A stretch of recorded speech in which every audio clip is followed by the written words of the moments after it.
Next, I'll demonstrate the back stitch. Each line is also marked with a number. Again, this shows how many strands to use. Let's demonstrate the second line first. Using 2 strands of color number 2, bring the needle up at the end of the line.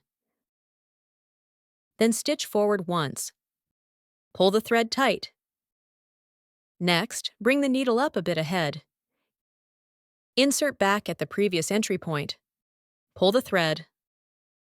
Let's demonstrate once more. Bring up at a point ahead. Insert back again. Maintain consistent tension for each stitch. This ensures straight and smooth lines, making the stitching even and beautiful. Insert the last stitch. The line below follows the same steps.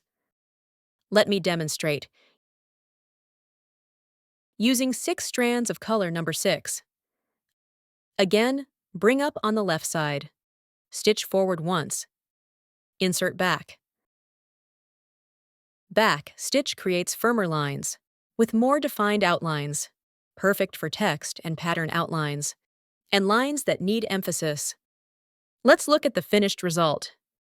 Compare the different effects of 1 to 6 strands.